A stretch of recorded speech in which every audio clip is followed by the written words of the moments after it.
नमस्कार, साथ की विसात में आपका स्वागत है। मैं हूं कपिल मिश्रा और खबरों की शुरुआत करते हैं। मध्य प्रदेश के पूर्व मुख्यमंत्री दिग्विजय सिंह ने हिंदुत्व को लेकर एक बार फिर बयान दिया है। जबलपुर में पत्रकारों से चर्चा में दिग्विजय सिंह ने कहा है कि हम हिंदुत्व को धर्म नहीं मानते हैं। हिंदुत्व केवल राजनीतिक एजेंडा है जो डंडा मारो और घर तोड़ो की राजनीति पर आधारित है। उन्होंने आगे कहा है कि हम सनातन धर्म वाले हैं और हम सनातन को ही धर्म मानते हैं। दिग्विजय सिंह के इस बयान पर अब सियासत तेज हो गई है। मध्य प्रदेश के गृह मंत्री नरोत्तम मिश्रा ने दिग्विजय सिंह को कहा कि मुगलिया सल्तनत का पैरोकार बताया है, तो वहीं केंद्रीय मंत्री ज्योतिरादित्य सिंधिया ने कहा है कि उनका असली चेहरा देश और प्रदेश के सामने है। चिकित्सा शिक्षा मंत्री विश्वास सारंग ने उन्हें अल्पज्ञानी बताया है। भाजपा विधायक रामेश्वर शर्मा ने भी तीखी प्रतिक्रिया दी है।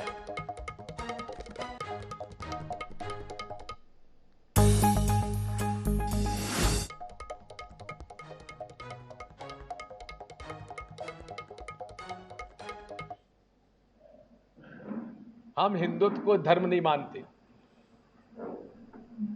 सनातन धर्म के आयोजन में क्या नारा लगता है? धर्म की अधर्म का प्राणियों में और विश्व का ये सनातन धर्म है। हिंदुत्व में ये नहीं है। हिंदुत्व में ये कि जो हमारी बात नहीं माने उसको डंडा मारो, उसका घर तोड़ दो, उससे पैसे खा जाओ। दिग्विजय सिंह जी जिस तरीके से उन्होंने एक वक्तव्य नहीं लेकिन कई वक्तव्य दिए,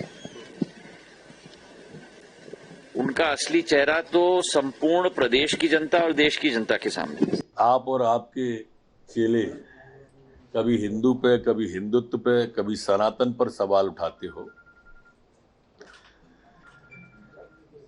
कभी भगवा को आतंकवाद बताते हो, कभी जाकिर नाइक को शांतिदूत बताते हो, कभी राम मंदिर की निर्माण की तारीख गलत बताते हो।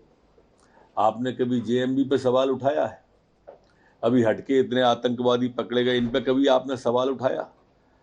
इन्हीं पर सवाल क्यों उठाते हो आप?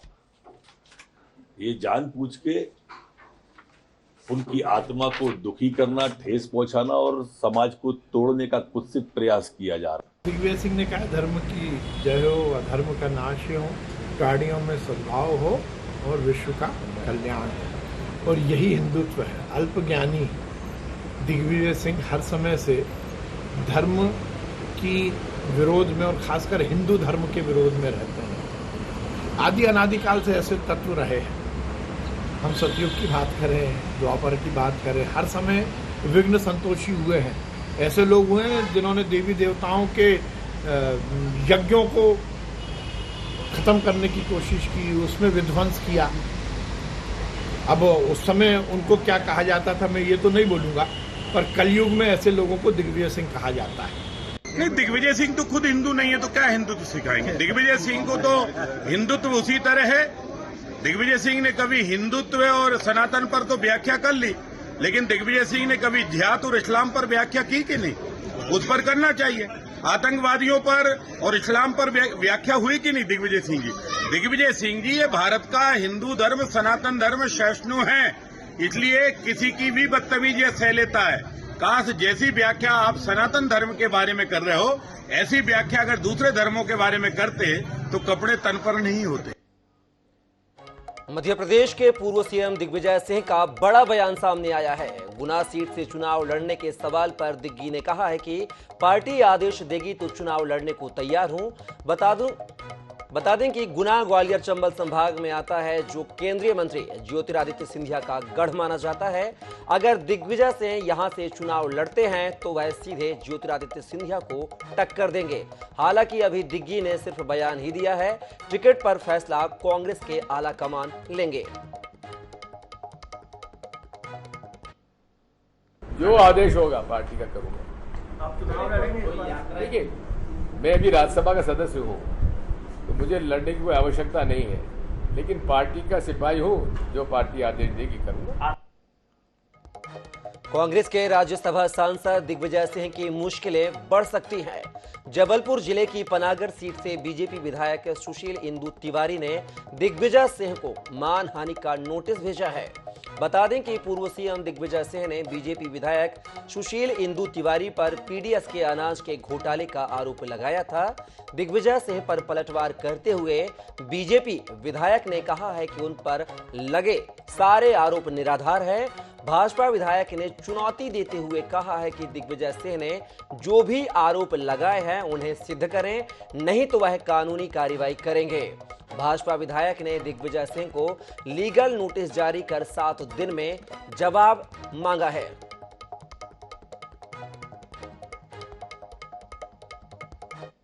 दलाल किस्म के भाजपा के नेता, भाजपा का मंत्रिमंडल और बेईमान भ्रष्ट नियमों को तोड़कर भाजपा को समर्थन करने वाले सरकारी अधिकारी कर्मचारी,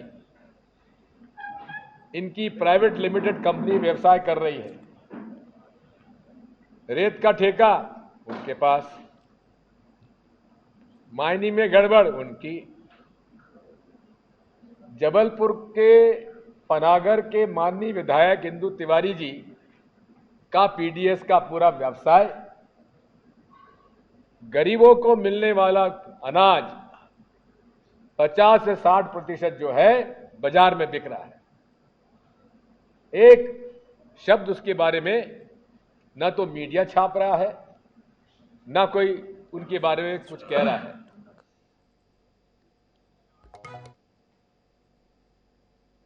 हमारे व्यवसाय में आरोप लगाए तो मैं निश्चित रूप से बहुत व्यथित था और मैंने तत्काल उनको मानहानि का नोटिस दे दिया।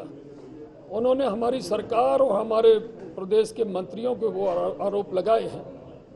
निश्चित रूप से दिग्विजय सिंह झूठे व्यक्ति हैं और उनको झूठ बोलने में बहुत मजा आता है और अपने ऊपर मानहानि के केस बार बार लगे और सुर्खियों में बने रहें, ये उनका प्रमुख विचार और उनके काम है।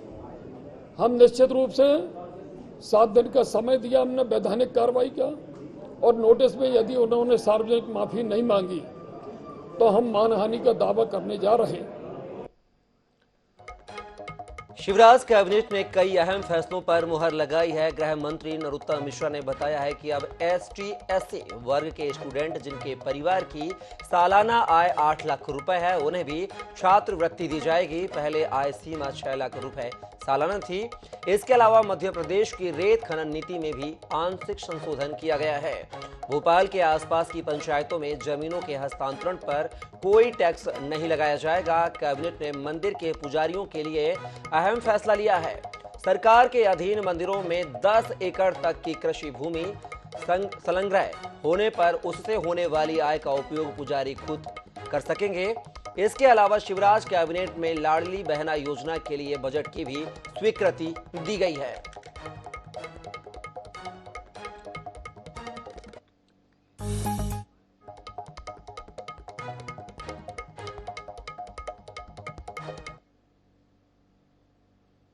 एकड़ तक की कृषि भूमि संलग्न होने पर उससे होने वाली आय का उपयोग पुजारी स्वयं के लिए कर सकेंगे। इस तरह से ऐसे शासन द्वारा संधारित मंदिर जिनमें 10 एकड़ से अधिक भूमि संलग्न है, उनकी आय का उपयोग पुजारी करेंगे। शेष कृषि भूमियों को जिला कलेक्टर को सूचित करते हुए पारदर्शी प्रक्रिया अपनाकर वो नीलाम भी कर सकेंगे। उसकी आय मंदिर में जमा होगी, मंदिर के खाते में जमा होगी। अनुसूचित जाति के छात्रों विद्यार्थियों के लिए, अनुसूचित जाति वर्ग के विद्यार्थियों के लिए छात्रवृत्ति की आय सीमा 6 लाख से बढ़ाकर 8 लाख की गई है। ये बहुत महत्वपूर्ण निर्णय आज लिया है। अनुसूचित जाति के निर्णय के साथ ही सीएम जी ने निर्देश दिए हैं कि जल्दी ही अनुसूचित जनजाति की भी 6 लाख से बढ़ाकर 8 लाख करके प्रस्ताव कैबिनेट के समक्ष प्रस्तुत किया जाए। मध्य प्रदेश में विधानसभा चुनाव की बिसात बीत चुकी है। साल के आखिरी में विधानसभा चुनाव होने हैं, जिसके लिए बीजेपी और कांग्रेस पूरा जोर लगा रही है। योजनाओं के जरिए जनता को लुभाने की कोशिश चल रही है। इस बीच जोड़ तोड़ का सिलसिला भी जारी है। सियासी दल अपना पाला मजबूत करने के लिए विरोधी दल में सेंधमारी कर रहे हैं। मुरैना के अंबाह से बीएसपी से पूर्व विधायक रहे और वर्तमान कांग्रेस नेता सत्य प्रकाश सखवार ने भाजपा की सदस्यता ले ली है। मंगलवार को भोपाल स्थित बीजेपी कार्यालय में मुख्यमंत्री शिवराज सिंह चौहान, भाजपा प्रदेश अध्यक्ष वी डी शर्मा और गृह मंत्री नरोत्तम मिश्रा की मौजूदगी में सत्यप्रकाश सखवार भाजपा में शामिल हो गए हैं। सत्यप्रकाश ने कहा है कि कांग्रेस में ना तो नेतृत्व है और ना ही संगठन है। सखवार ने कहा कि कांग्रेस में मेरी उपेक्षा हो रही थी, इसलिए मैं भाजपा में शामिल हुआ हूं। उन्होंने कहा कि कांग्रेस गुटबाजी में बटी हुई पार्टी है। अब बीजेपी संगठन जो भी जिम्मेदारी देगा उसे मैं निभाने की पूरी कोशिश करूंगा।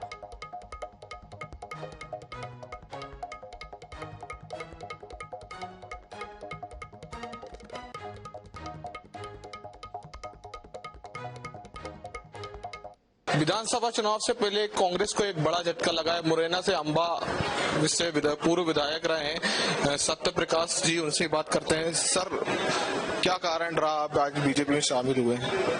देखिए, क्या है, जब लोगों की उपेक्षाएं होती हैं, उपेक्षाएं होती हैं, और एक विद्वान ने ये कहा था कि सब्र की सीमाएं खत्म हो जाती है, वहां से क्रांति का उदय होता है जी।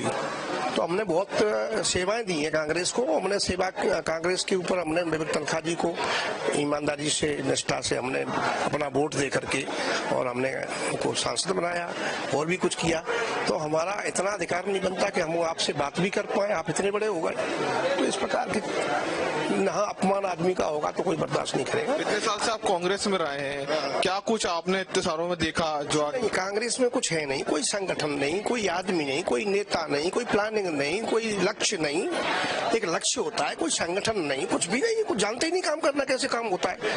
और न किसी को, जो काम वाले हैं, जो वास्तव में निष्ठा ईमानदार लोग जो काम करना चाहते हैं, इनमें चाहत है, उनको मौका नहीं। बस यही बात। अब क्या भविष्य देख रहा है आप बीजेपी? भविष्य नहीं, भविष्य क्या है, काम करो, बढ़िया फर्स्ट क्लास, अच्छा होगा, सब कुछ अच्छा ही होगा। खुद के ऊपर होता है सब कुछ, ऐसी कोई दिक्कत नहीं। तो देख सकते हैं सत्य प्रकाश जी बता रहे थे, ना कांग्रेस में नेता है, ना संगठन है। इन सभी बातों को लेकर आज मैं बीजेपी की सदस्यता ली है। कैमरामैन पुरुषोत्तम के साथ सनी मालविया, INS न्यूज भोपाल। मध्य प्रदेश के मुख्यमंत्री शिवराज सिंह चौहान मानवीय मूल्यों और जीवन में गुरु के महत्व को बखूबी समझते हैं। तभी तो उन्होंने छात्र छात्राओं के साथ ही प्रदेश के शिक्षकों के जीवन स्तर को सुधारने का भागीरथी कार्य किया है। शिवराज सिंह चौहान के शासनकाल में शिक्षकों की सैलरी में कई गुना की बढ़ोतरी हुई है। अब संवेदनशील मुख्यमंत्री ने फिर बड़ा काम किया है। उन्होंने घोषणा की है कि नवनियुक्त शिक्षकों को पहले साल 70% और दूसरे साल से पूरी सैलरी मिलेगी।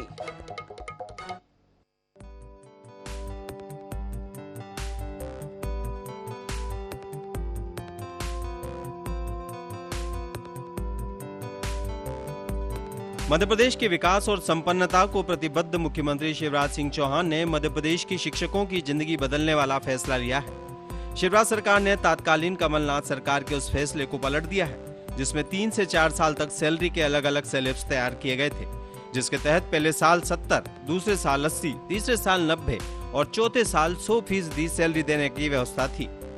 मुख्यमंत्री शिवराज सिंह चौहान ने मुख्यमंत्री निवास पर नवनियुक्त शिक्षकों के प्रशिक्षण कार्यक्रम में ऐलान किया है, जो पिछली सरकार ने गलत किया था उसमें अब सुधार किया जा रहा है।